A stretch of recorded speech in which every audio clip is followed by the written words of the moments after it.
मुसलमानों से कहते कहो भारत माता की जय। क्या कहते? कहो भारत माता की जय। अच्छा, फिर भी हम मान लेते हैं कि भारत माता की जय बोलना है। क्या बोलना है? भारत माता की जय। तो सवाल पूछो इनसे कि भाई ये भारत माता है कौन? सवाल पूछना है कि तुम भारत माता की जय बोलते हो, ये भारत माता है कौन? तो सुभाष चंद्र बोस ने भारत माता किसे बताया, मैं आपको बताता हूं। 1940 में 1940 सुभाष चंद्र बोस निकले चंदा लेने, डोनेशन लेने, और लोगों से घर घर जाकर डोनेशन ले रहे थे कि हमें पैसे दीजिए, अंग्रेजों के खिलाफ हमें जंग करना है। तो 1940 में एक मुसलमान यूसुफ मारफानी 1 करोड़ रुपए सुभाष चंद्र बोस को देता है, एक मुसलमान इंसान। तो उस मुसलमान इंसान के घर में एक बूढ़ी औरत बैठी होती है। वो बूढ़ी औरत जोर जोर से रोने लगती है। तो सुभाष चंद्र बोस कहते हैं, ए बूढ़ी माँ तू क्यों रोती है? तो बूढ़ी औरत कहती, मैं नाबीना हूं, मैं अंधी हूं और मेरे पास 1 करोड़ रुपए भी नहीं है, तो मैं तुम्हें क्या दूं सुभाष? काश मेरे पास 1 करोड़ रुपए होते तो मैं तुझे दे देती। वो मुसलमान बूढ़ी औरत से सुभाष चंद्र बोस कहते हैं, अरे बूढ़ी माँ तू नाबीना है, तू कमजोर है, तेरे पास 1 करोड़ रुपए भी नहीं, पर तेरे पास एक नौजवान बेटा है शहनवाज खान, तू मुझे दे दे, वो मेरे फौज में दाखिल होगा। और वो शहनवाज खान कैप्टन शहनवाज खान बनते हैं नेताजी के फौज के। और जब वो अंग्रेजों से लड़ते हुए शहीद हो जाते हैं शहनवाज खान, तो नेताजी उस बूढ़ी माँ को पूरे फौज के सामने खड़ा करते हैं।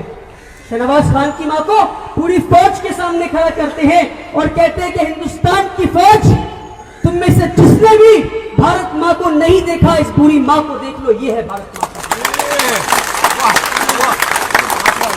आज तुम मुसलमानों से कहते हो भारत माता की जय बोलो, कहते हो जय श्री राम बोलो, जय श्री राम के नाम पे लोगों को डरा रहे हो, राम का नाम बदनाम कर रहे हो, तुम राम के नाम पे लोगों को डरा रहे हो। यकीन माने आज कई लोग जय श्री राम सुनते डर जाते हैं, जय श्री राम सुनते डर जाते हैं। ये हिंदुस्तान है या रिच हिंदू कल्चर है, इस कल्चर को बिगाड़ने की कोशिश ना करो, बल्कि होना तो ऐसा चाहिए था। अगर तुम राम प्रेमी होते तो राम का नाम सुनते बच्चा बच्चा के चेहरे पे मुस्कान आ जानी चाहिए थी। तुम राम प्रेमी नहीं, तुम राम विरोधी हो। राम हमारे दिल में बसते हैं, हमें राम के कैरेक्टर से मोहब्बत है। और कहते हो तुम राम प्रेमी हो, तुम मक्कार हो, तुम राम प्रेमी नहीं हो सकते। राम ने अपना सत्ता छोड़ दिया, वनवास चले गए थे, और तुम सत्ता पाने के लिए न जाने कितने लाशों पे खड़े हो। राम सच्चाई का प्रतीक है, राम सच्चाई का प्रतीक है, और नरेंद्र मोदी से बड़ा झूठा इस दुनिया में कोई नहीं। कहते हो तुम राम प्रेमी हो, तुम राम विरोधी हो। एक बार मैं आचार्य प्रमोद कृष्णम के साथ बैठा था। मैं कहता हूं आचार्य जी, आप भी हिंदू, मोदी भी हिंदू, आप भी हिंदू, मोदी भी हिंदू, तो आप दोनों में क्या फर्क है? तो आचार्य जी कहते हैं, मैं असली हिंदू हूं और ये दुकानदार है जो दुकान चला रहा है। तो ये लोग फ्रॉड हैं, ये लोग दुकानदार हैं जो अपनी दुकान चला रहे हैं, और हमें हिंदुस्तानियों को मिलकर इनकी दुकान को बंद करना होगा। करेंगे? गीता का एक श्लोक है, वसुदेव कुटुंबकम। अभी हमारे योगी जी ने पढ़ा उस श्लोक को। इस श्लोक का क्या मतलब है? अपनी कितनी प्यारी किताब है गीता, कितना प्यारा ये श्लोक है। इस श्लोक का मतलब है the whole world is one family. पूरी दुनिया एक परिवार है, पूरी दुनिया एक परिवार है। ये गीता कहता है, कितनी प्यारी बात। अगर गीता कहता है पूरी दुनिया एक परिवार है, तो क्या हिंदू मुस्लिम एक परिवार नहीं? और हिंदुस्तान के हिंदू मुस्लिम छोड़ दीजिए, क्या पाकिस्तान के मुसलमान एक परिवार नहीं? ये मैं नहीं कह रहा कि पाकिस्तान के मुसलमान हमारे परिवार हैं, मैं नहीं कह रहा, ये गीता कह रहा है, और मैं गीता को मानता हूं, और इसलिए मैं भी कह रहा हूं कि पाकिस्तान के मुसलमान हमारे परिवार, हिंदुस्तान के मुसलमान हमारे परिवार, बांग्लादेश के मुसलमान हमारे परिवार, बल्कि पूरी दुनिया हमारी परिवार है। ये गीता कहता है। अब मोदी जी ने गीता पढ़ा नहीं, उन्होंने ये श्लोक पढ़ा नहीं, तो मोदी जी से पूछिए कि गीता का श्लोक है the whole world is one family, पूरी दुनिया एक परिवार है, इसका मतलब ये है कि या तो आप गीता विरोधी या गीता आपका विरोध है। जामिया मिलिया में पुलिस मासूम बच्चों पे गोलियां चलाती है।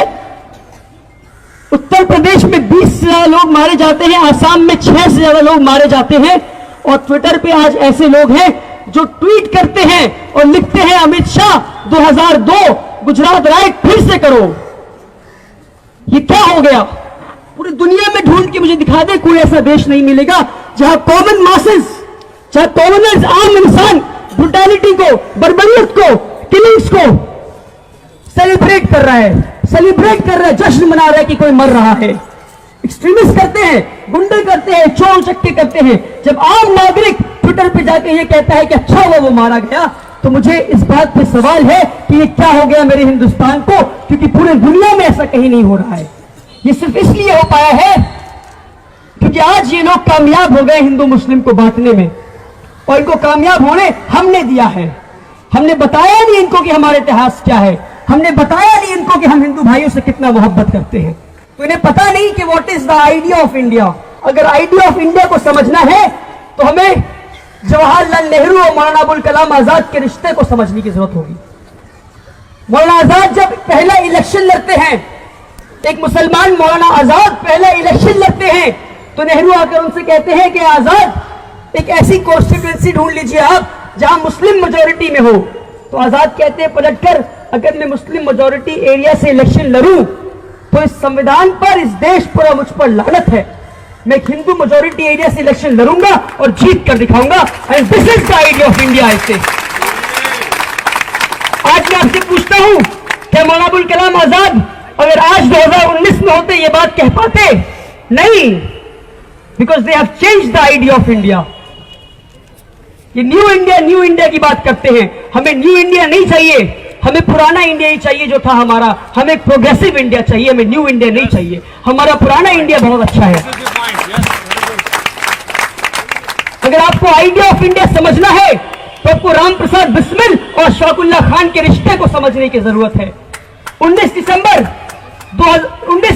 1927 में अशफाकुल्लाह खान और राम प्रसाद बिस्मिल को फांसी की सजा सुना दी गई। एक मुसलमान और एक हिंदू दोस्त को फांसी की सजा सुना दी गई। तो राम प्रसाद बिस्मिल अशफाकुल्लाह खान से कहते हैं कि मेरे दोस्त तू फिक्र ना कर, हम फिर से जन्म लेंगे और इस मिट्टी के लिए फिर से जान देंगे। तो अशफाकुल्लाह खान एक मुसलमान, वो तो फिर से जन्म लेने में विश्वास नहीं करते, यकीन नहीं रखते, पूर्ण जन्म में विश्वास नहीं रखते। तो अशफाकुल्लाह खान बहुत सोचे और सोचकर ठहर कर बोलते हैं, क्या कहते हैं, क्या मेरे दोस्त राम प्रसाद बिस्मिल, मैं फिर से जन्म लूंगा या नहीं लूंगा मुझे नहीं मालूम, मगर हां अगर मेरी मुलाकात खुदा से हुई तो ये गुजारिश करूंगा कि मुझे जन्नत के बदले पूर्ण जन्म दे दे ताकि मैं फिर से इस मिट्टी के लिए शहीद हो पाऊं। ये है हिंदुस्तान के इतिहास। रानी लक्ष्मीबाई का नाम सुना है, खूब लड़ी मर्दानी, वो तो झांसी वाली रानी।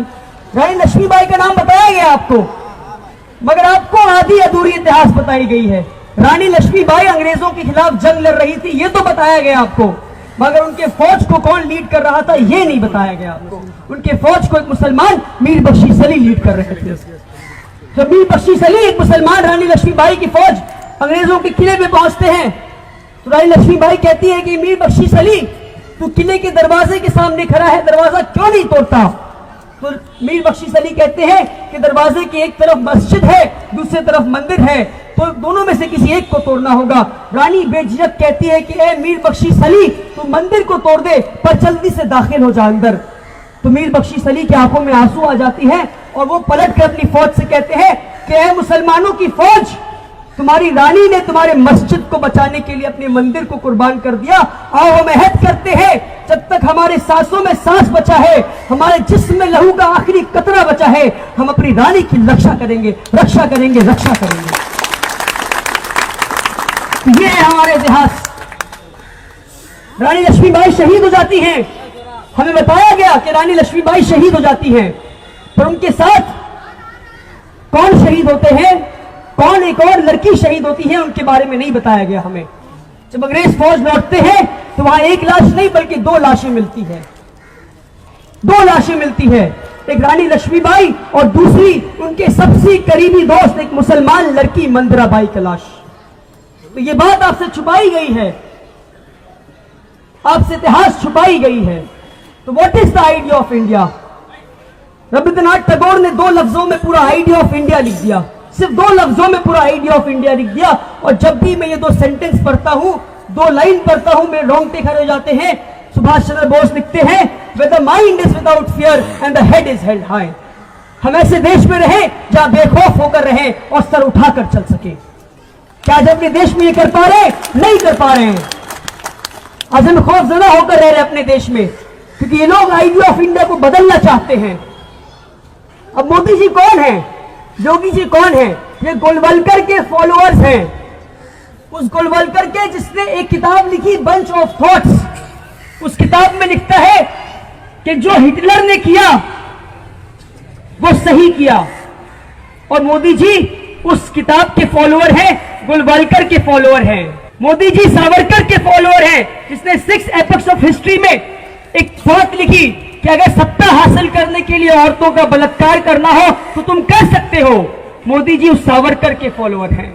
इसलिए मैं कहता हूं कि जो हिटलर की चाल चलेगा वो हिटलर की मात मरेगा।